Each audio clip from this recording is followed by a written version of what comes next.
In this video, I'm going to talk about the rubber band effect method and basically this theory. And what this theory is that you're using your push or your pull to get like a recoil. So if you think of a rubber band, right? If I pull the rubber band, it's going to snap back. If I were to push the rubber band and just let go, it's going to snap into me.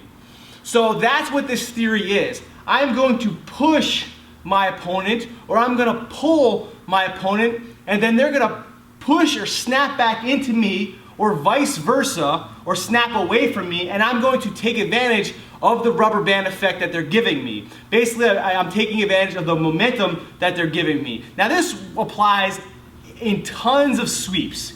Like sweep concepts, this just works like crazy. I'm going to show you some examples. You can do this with some submissions, and you can also do this in takedowns. There's lots of different areas. The main point of this video isn't to give you every single example. It's to give you the theory so you can plant it in your brainstorming toolbox. Think of ways that you could hit certain things, troubleshoot, discover your own movements. Like I say in all the videos, or most of the videos, that's the main purpose of these theories and concepts. So in that way you have the idea, and you could say, hey, maybe this will work. Or what if I do this? Will the person push back into me? And then I can go for something, and so on and so forth. That's how things are created. Like these movements, people didn't just wake up one day and then they were handed a book of Jiu-jitsu. It didn't just miraculously appear.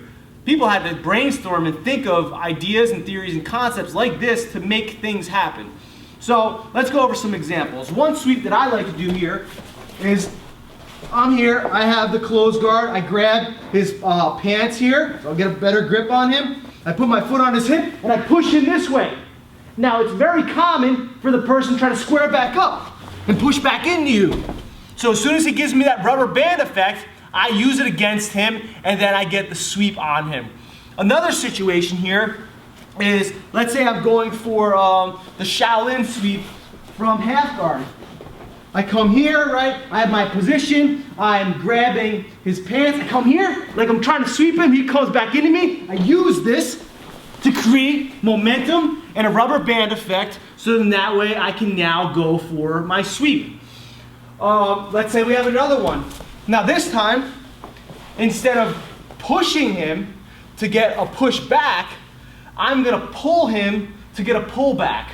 So we're here like this. This is one of my favorite sweeps to do. It's so simple and so easy. He has a foot up. This is very common for people to do. I'm going to pull him like I'm going for a collar drag. When he goes to posture back up, I just push him and pick his ankle out.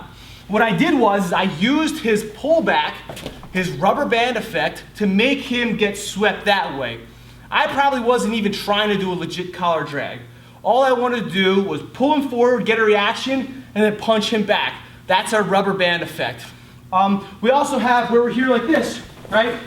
Let's say I go for a shin control position.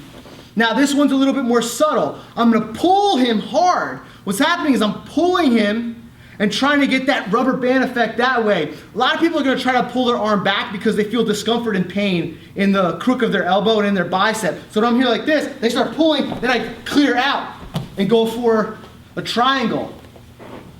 So I took advantage of the fact that they're trying to pull their arm out because they didn't like the way it felt, and we have that rubber band effect.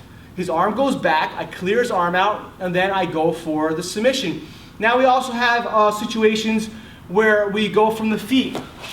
Let's say, Russ and I come from like a wrestling background, so we like to do shots and so on and so forth. With the gi on, I'll come here, I'll pull the person down, and then when they come up, I'll open it up for a shot. So their rubber band reaction is creating an opening for a shot. Even no gi, if I'm here like this, I push down for a snap down, he comes up, boom, same thing. Now I can go for a shot. Another thing where I'm here, I might pull him, which is causing him to go backwards, and then I can come through and work foot sweeps from there as well.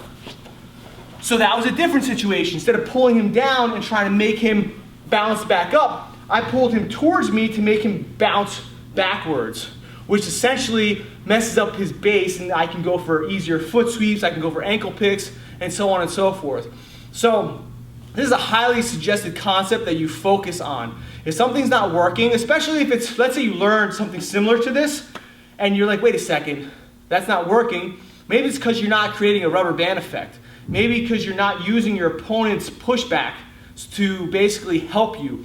There's many situations where you create force against your opponent, you use their force, their opposite reaction that they bring back into you, and then you use it against them, so then that way you can get the proper position, and then we create the rubber band reaction. So work on this concept. It will help you out a lot, just like the other ones. Add it to your brainstorming toolbox, and if you have any questions or comments, post below.